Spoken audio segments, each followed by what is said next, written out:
ദൈവനാമത്തിന് മഹത്വമുണ്ടാകട്ടെ. എൻ്റെ പേര് ദിവ്യ സിജു. ഞാൻ പാലാരൂപതയിലുള്ള സെൻറ്റ് മേരീസ് മേവിട ഇടവകാംഗമാണ്. ഞാനിവിടെ ആദ്യമായി 2019 ഉടമ്പടി എടുക്കാൻ ആഗ്രഹിച്ചു വന്നു. പക്ഷേ ഉടമ്പടി എടുക്കാൻ സാധിച്ചില്ല. എൻ്റെ കുഞ്ഞുമായി തിരിച്ചുപോയി സൗദിയിലേക്ക്. അതിനുശേഷം ഞാൻ ഓൺലൈനിൽ ഉടമ്പടി എടുത്തു. ഉടമ്പടി എടുത്തു. പരിശുദ്ധ അമ്മയോടും തിരുക്കുമാരനോടും ഞാൻ മാപ്പ് ചോദിക്കുന്നു. കാരണം ഉടമ്പടിയിലെ വിശ്വസ്തതയോ വിശുദ്ധിയോ പാലിക്കുവാൻ എനിക്ക് സാധിച്ചില്ല. ഞാൻ പല മെയിൽ ID ഉണ്ടാക്കി ഞാൻ പലതവണ ഓൺലൈനിൽ ഉടമ്പടി എടുത്തു. എനിക്ക് ഒന്നും പൂർത്തീകരിക്കാൻ കഴിയാത്തത് മൂലം ഞാൻ അങ്ങനെ ചെയ്തു. എന്നിട്ടും ഞാൻ ഒരു തവണ പോലും ഓൺലൈനിൽ ഉടമ്പടി പാലിക്കുവാൻ എനിക്ക് കംപ്ലീറ്റ് ചെയ്യുവാൻ സാധിച്ചില്ല. എന്നിട്ട് അതിനുശേഷം 2020 കാലഘട്ടത്തിൽ കോവിഡ് തുടങ്ങിയ ശേഷം എനിക്ക് എൻ്റെ BP ഹൈ ആയി. എനിക്ക് പാൽപിറ്റേഷന്, ഈ ലെഫ്റ്റ് ഹാൻഡിന് ബേണിംഗ് സെൻസേഷന്, അങ്ങനെ തലയ്ക്ക് പെരുപ്പ്, എല്ലാ ദിവസവും ഉച്ച കഴിഞ്ഞ് തലയ്ക്ക് പെരുപ്പ്, അങ്ങനത്തെ കുറേ ഹെൽത്ത് ഇഷ്യൂസ് ഉണ്ടായി. ഞാൻ മെൻ്റലി ഭയങ്കര റെസ്റ്റ്ലെസ് ആയിരുന്നു. മരണഭയം, അങ്ങനെ ഒരു കുറേ അവസ്ഥകളിലൂടെയൊക്കെ കടന്നുപോയി. ഞാൻ ഞങ്ങളുടെ ഹോസ്പിറ്റലിലുള്ള കാർഡിയോളജിസ്റ്റ്, ന്യൂറോളജിസ്റ്റ്, മെഡിക്കൽ, ENT, അങ്ങനെ ഓർത്തോ എല്ലാവിധ ഡോക്ടേഴ്സിനെ കണ്ടു. CT സ്കാന് 2 തവണ CT സ്കാന്, MRI, പിന്നെ എക്സ്റേ, അൾട്രാസൗണ്ട്, ബ്ലഡ് ടെസ്റ്റ്, അങ്ങനത്തെ ഇൻവെസ്റ്റിഗേഷൻസ് എല്ലാം ആഴ്ച ചെയ്തുകൊണ്ട് ഇങ്ങനെ നടക്കുമായിരുന്നു. 5 തവണ BP-യുടെ 5 ടൈപ്പ് മെഡിസിൻസ് BP-യുടെ മാറി കഴിച്ചു. എൻ്റെ രോഗം എന്താണെന്നോ അവർ പറയുന്ന ഒന്നുമില്ലെന്ന്, പക്ഷേ എനിക്കറിയില്ലായിരുന്നു. ഉച്ച കഴിയുമ്പോഴത്തേക്ക് എനിക്ക് മരിക്കും എന്നുള്ളൊരു ചിന്ത, ഈ സ്ട്രോക്ക് ഉണ്ടാകും, അറ്റാക്ക് ഉണ്ടാകും, അങ്ങനെയൊക്കെയുള്ളൊരു ഇഷ്യൂസായിരുന്നു. പിന്നെ ഞാൻ രാത്രിയൊക്കെ ആകുമ്പോൾ മരിക്കാനായിട്ട് തയ്യാറായിട്ട് ഇങ്ങനെ കിടക്കും. ബ്ലാങ്കറ്റൊക്കെ ഇട്ട് കയ്യിൽ കൊന്തയൊക്കെ ഇങ്ങനെ കെട്ടി പ്രാർത്ഥനാ പുസ്തകമൊക്കെ സൈഡിൽ വെച്ചിട്ട് ഇങ്ങനെ കിടക്കും. മക്കളോട് ഹസ്ബൻഡോട് സംസാരിക്കാൻ പോലും എനിക്ക് താല്പര്യം ഉണ്ടായിരുന്നില്ല. രാവിലെ എണീക്കുമ്പോൾ ഹസ്ബൻഡ് ചോദിക്കും കിടന്നോന്ന് വന്ന് ചോദിക്കുമ്പോൾ ഞാൻ കണ്ണടച്ചിങ്ങനെ കിടക്കും. അപ്പം പറയും പോകാൻ തയ്യാറായി കിടക്കുവാലോ എന്ന് വിചാരിച്ച് കിടന്നോളെന്ന് പറഞ്ഞ് ഹസ്ബൻഡ് അവരൊക്കെ ചിരിക്കുമായിരുന്നു. അങ്ങനത്തെ ഒരവസ്ഥകളിലൂടെ ഞാൻ കടന്നു പോയിക്കൊണ്ടിരുന്നത്. രാവിലെ അലാറം അടിക്കുമ്പോൾ ഞാൻ വിചാരിക്കും ഞാൻ മരിച്ചില്ലല്ലോ എന്ന് വിചാരിച്ച് ഞാൻ സന്തോഷത്തോടെ എണീക്കുമായിരുന്നു. അങ്ങനത്തെ സാഹചര്യങ്ങളിലൂടെ കടന്നു പോയി. ഒരു വർഷക്കാലം 2020 ഞാൻ എൻ്റെ ഈ അവസ്ഥ കണ്ടിട്ട് ഹസ്ബൻഡ് ഒരു CSI വിശ്വാസത്തിലുള്ള ആളാണ്. രാവിലെ 5:00 ഞാൻ എണീറ്റ് മുട്ടുകുത്തി നിന്ന് ഉറങ്ങുമായിരുന്നു പ്രത്യക്ഷ പ്രാർത്ഥനയിൽ. കുറച്ച് നാൾ കഴിഞ്ഞ് ഹസ്ബൻഡ് വന്ന് എൻ്റെ കൂടെ ഈ പ്രാർത്ഥനയ്ക്ക് കൂടി എൻ്റെ ഈ അവസ്ഥ കണ്ടിട്ട്. അതിനുശേഷമാണ് ഞാൻ കുറച്ചും കൂടി പ്രാർത്ഥനയിലേക്ക് വിശ്വാസത്തിലേക്കും വന്നത്. എന്നിട്ട് ഞങ്ങൾ കുടുംബ പ്രാർത്ഥനയില്ലായിരുന്നു, പ്രാർത്ഥിക്കുമായിരുന്നു, പക്ഷേ കൊന്തയിൽ ഞങ്ങളുടെ പ്രാർത്ഥനയില്ലായിരുന്നു. ഞാൻ കുടുംബ പ്രാർത്ഥനയിലേക്ക് ഞങ്ങൾ വന്നു. ബൈബിൾ വായിക്കുവാനും പ്രാർത്ഥിക്കുവാനും രാവിലെയും വൈകുന്നേരവും ഈ പ്രത്യക്ഷ പ്രാർത്ഥനയും വൈകുന്നേരത്തെ സായം പ്രാർത്ഥനയും ചെല്ലാനൊക്കെ തുടങ്ങി. എൻ്റെ ഈ അവസ്ഥകളൊക്കെ കുറച്ച് മാറി തുടങ്ങി. ഞാൻ അങ്ങനെ ഇരിക്കുമ്പോൾ എനിക്ക് OET പഠിക്കണം എന്നുള്ള ചെറിയൊരു ആഗ്രഹമൊക്കെ വന്നു. പക്ഷേ ദൈവഹിതമാണോ ഇതെന്ന് അറിയത്തില്ലാത്തത് കൊണ്ട് ഞാനിങ്ങനെ എപ്പോഴും ഈ കൃപാസനത്തിലെ സാക്ഷ്യങ്ങൾ ഉറങ്ങുന്നില്ലാത്ത സമയത്ത് ഫുള്ള് ഡ്യൂട്ടിയിലുള്ളപ്പോഴും ഹെഡ്സെറ്റ് വെച്ച് ഞാനിത് കേട്ടുകൊണ്ട് നടക്കും. എല്ലാ ചൊവ്വാഴ്ചയിലും ഉടമ്പടി ആരാധനകൾ റിപ്പീറ്റ് അടിച്ച് ഇങ്ങനെ കേട്ട് അതിന് അഡിക്റ്റഡ് ആയിരുന്നു ഞാൻ.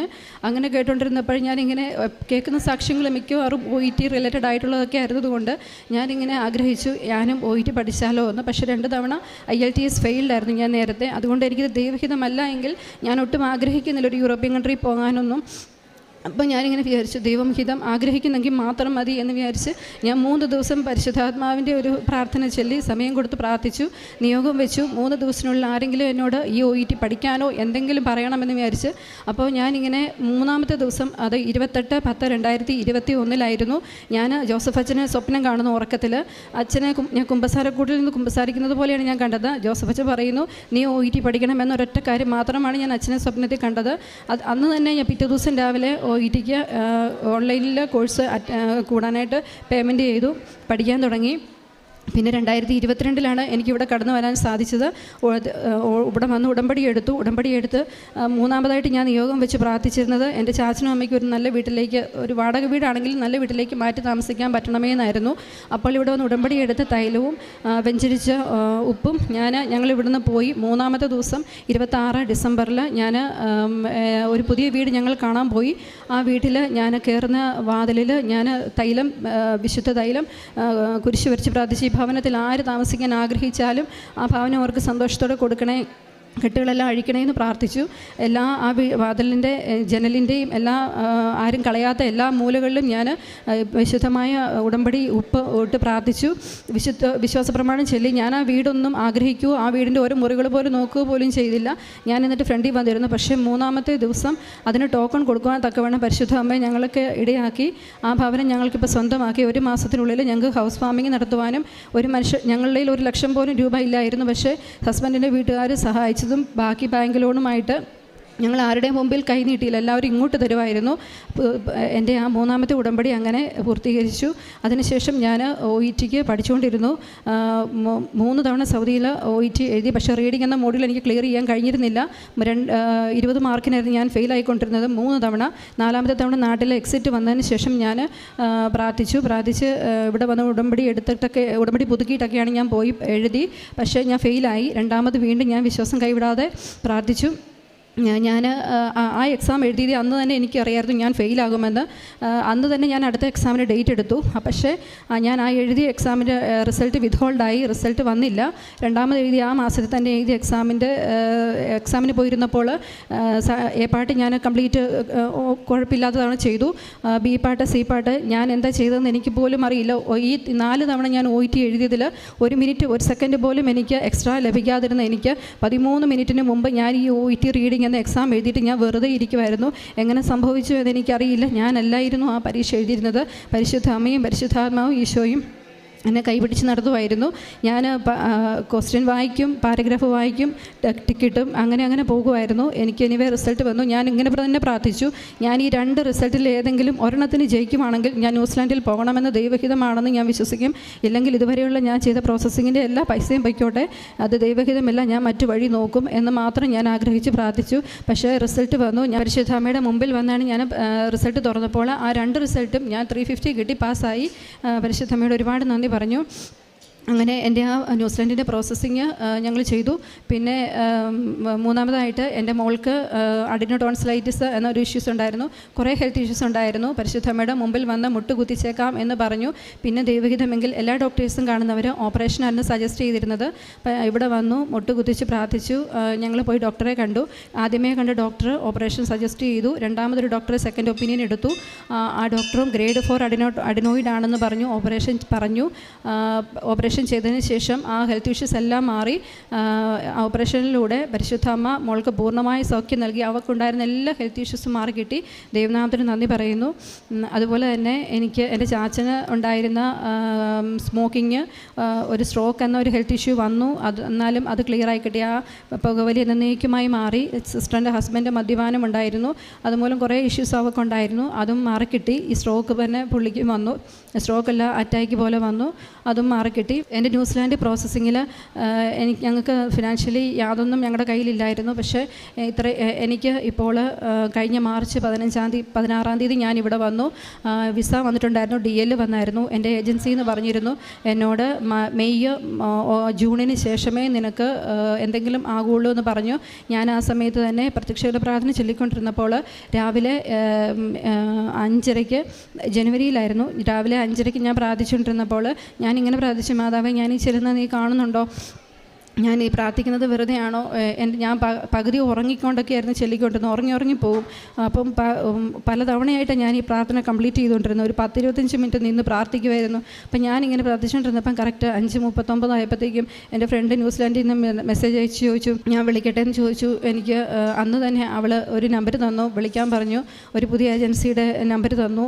ക്യാപ്പിൻ്റെ അഡ്മിഷന് അവിടെ എടുക്കുകയും എനിക്ക് അന്ന് തന്നെ ഏജൻസി മാറി പേയ്മെൻറ്റ് ചെയ്തു. എനിക്ക് ബാക്കിയുള്ള പ്രോസസ്സിങ് എല്ലാം പെട്ടെന്നായിരുന്നു. ടൈം ഷോർട്ടനിങ് എന്ന് പറയുന്ന പരിശുദ്ധ അമ്മയുടെ ശക്തമായ ഇടപെടൽ എനിക്ക് അതിലൂടെ അനുഭവിക്കുവാൻ സാധിച്ചു. ഇപ്പോൾ ഞാൻ മാർച്ച് 16-ാം തീയതി ഇവിടെ വന്ന് ഉടമ്പടി പുതുക്കി. അച്ഛനെ കാണുവാനുള്ള വലിയൊരു കൃപ എനിക്ക് ലഭിച്ചു. വിസ കൊണ്ടുവന്നിട്ടുണ്ടായിരുന്നു. അച്ഛന് കൈവച്ച് പ്രാർത്ഥിച്ചു.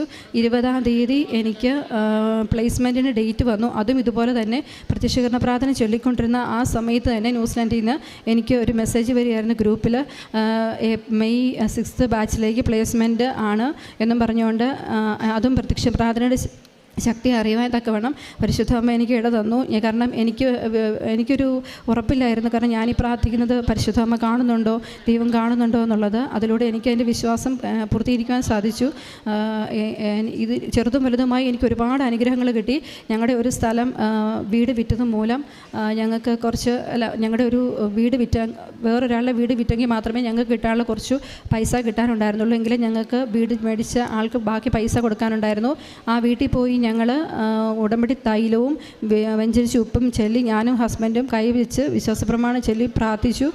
ഞങ്ങളൊരു ഡേറ്റ് വെച്ച് പ്രാർത്ഥിച്ചു. പിന്നെ ആ പുള്ളി ഇങ്ങോട്ട് വിളിച്ച് പറഞ്ഞു പൈസ ഏത് അക്കൗണ്ടിലായിട്ടാണ് ഇടേണ്ടത് എന്ന് ചോദിച്ചു. അങ്ങനെ വെഞ്ചരിച്ച ഉപ്പിൻ്റെയും വിശുദ്ധ തൈലത്തിൻ്റെയും ശക്തിയെ അറിയുവാൻ തക്കവണ്ണം ഞങ്ങൾക്കിടയാക്കി. അതുപോലെ തന്നെ എനിക്ക് ഒരുപാട് അനുഗ്രഹങ്ങൾ ഈ ഉടമ്പടി മുഖേന എനിക്ക് ലഭിച്ചു. എൻ്റെ ആത്മീയ ജീവിതത്തിൽ ബൈബിൾ വായിക്കുവാൻ ഭയങ്കര മടിയായിരുന്നു. ഒരു മണിക്കൂർ വായിച്ചാലും ഞാൻ പിന്നെ തിരിഞ്ഞ് ചിന്തിച്ച് നോക്കുമ്പോൾ ഞാൻ എന്താ വായിച്ചതെന്ന് എനിക്കൊന്നും അറിയത്തില്ലാത്ത ഒരു അവസ്ഥയായിരുന്നു. പിന്നെ ഞാൻ ഈ റീഡിങ്ങൊക്കെ ബുദ്ധിമുട്ടുണ്ടായിരുന്ന സമയത്ത് ഞാൻ ഇംഗ്ലീഷ് ബൈബിൾ 30 മിനിറ്റ് 40 മിനിറ്റ്സൊക്കെ ഡെയിലി ഞാൻ എഴുതുമായിരുന്നു. അങ്ങനെയായിരുന്നു ഞാൻ ആ ബൈബിൾ എഴുതിക്കൊണ്ടിരുന്ന സമയത്താണ് എൻ്റെ കെട്ടുകളെല്ലാം അഴിഞ്ഞതും എനിക്ക് പ്രോസസ്സിംഗ് ഒക്കെ പെട്ടെന്ന് നടന്നുകൊണ്ടിരുന്നതും എനിക്ക് വ്യക്തമായിട്ട് മനസ്സിലാകുന്നു. പിന്നെ ഞങ്ങളുടെ ജീവിതത്തിൽ കുടുംബ പ്രാർത്ഥന, ജപമാല ചൊല്ലുന്നുണ്ട്, പ്രത്യക്ഷ പ്രാർത്ഥന ചൊല്ലുന്നുണ്ട്, അങ്ങനെയെല്ലാം ചെയ്യുന്നു. പ്രേക്ഷിത പ്രവർത്തനമായിട്ട് പത്രം കൊടുക്കുന്നുണ്ട്. ഏറ്റവും അടുത്ത ദിവസം തന്നെ കൃപാസനം പത്രം കൊടുക്കുന്നു. ഹോസ്പിറ്റലുകളിലും മറ്റ് ബസ് സ്റ്റോപ്പുകളിലും അങ്ങനെ ഒക്കെ പള്ളികളിലുമൊക്കെയാണ് ഞാൻ കൊടുക്കുന്നത്. പിന്നെ 2 ഓർഫനേജുകളിൽ ഞാൻ പോയി ഫിനാൻഷ്യലി സഹായിക്കും. അവിടെ പോയി ഞാൻ രോഗികളെ സഹായിക്കും, കുളിപ്പിക്കുകയും അങ്ങനെ അവർക്ക് കെയറൊക്കെ കൊടുക്കുന്നുണ്ട്. പിന്നെ സാമ്പത്തികമായിട്ടും എൻ്റെ മുമ്പിൽ കൈ നീട്ടുന്നവർക്ക് സഹായിക്കുന്നു. പരിശുദ്ധ അമ്മയും തിരുക്കുമാരനും എനിക്ക് ഈ വിശുദ്ധമായ അൾത്താരയിൽ നിൽക്കുവാൻ തക്കവണ്ണം തന്ന പരിശുദ്ധമായ ഈ നിമിഷത്തെ ഓർത്ത് നന്ദിയോടെ സ്തോത്രം ചെയ്യുന്നു. ഞാനും എൻ്റെ മരണത്തോളം എൻ്റെ കുടുംബവും കടപ്പെട്ടിരിക്കുന്നു പരിശുദ്ധ അമ്മയോടും തിരുക്കുമാരനോടും പിതാവിനോടും. ദൈവനാമത്തിന് മഹത്വം ഉണ്ടാവട്ടെ.